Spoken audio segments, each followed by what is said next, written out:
I love smoked meat, so I got really excited when I ran into Dan Shahin from Bradley Smoker and learned that they have released a new smoker unit.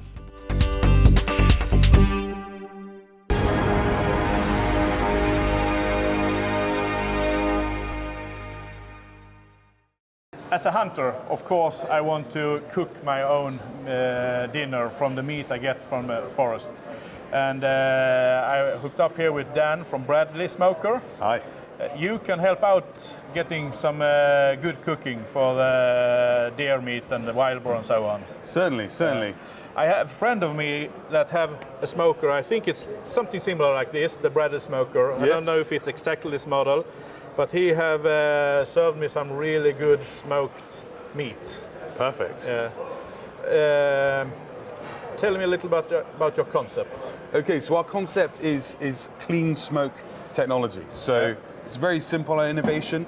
We burn our biscuits for 20 minutes each, and our automatic system keeps the smoke clean, so you have no bad flavors that sometimes come with smoking food. It's all about easy cooking, so you can set it up very simply and let the food do the talking with the flavor. Yeah.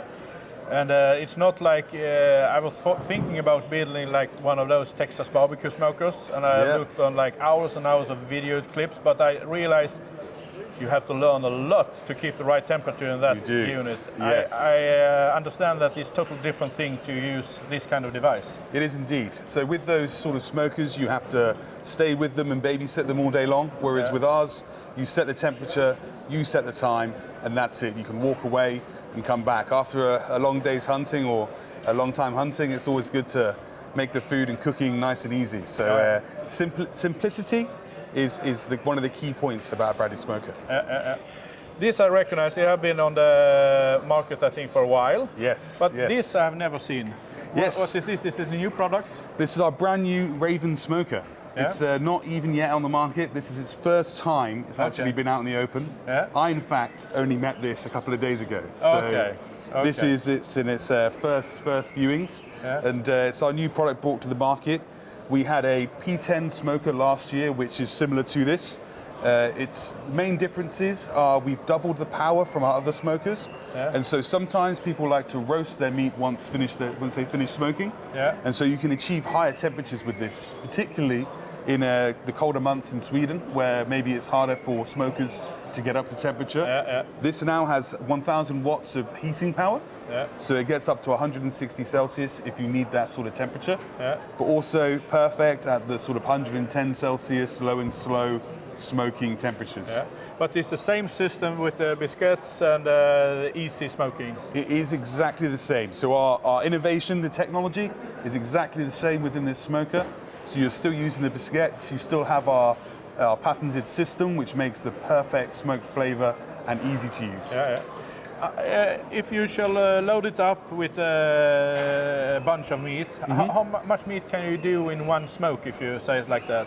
So I can show you actually quickly the size of one of the racks of the smoker.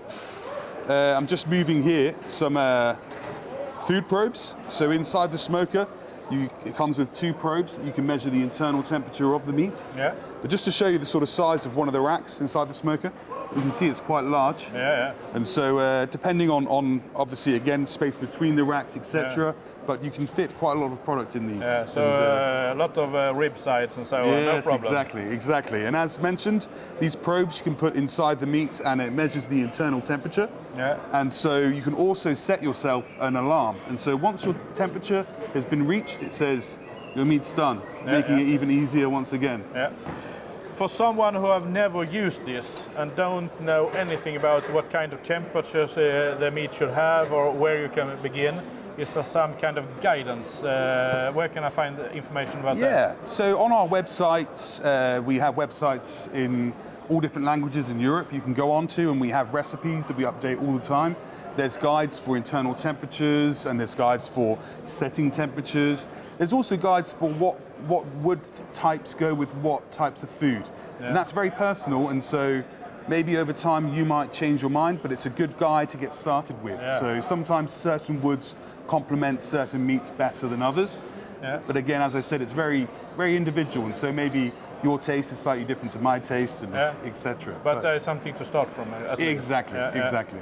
Yeah. When it comes to maintenance of this kind of device, how is it hardware? Is it a lot of work to clean it up, or how do you do?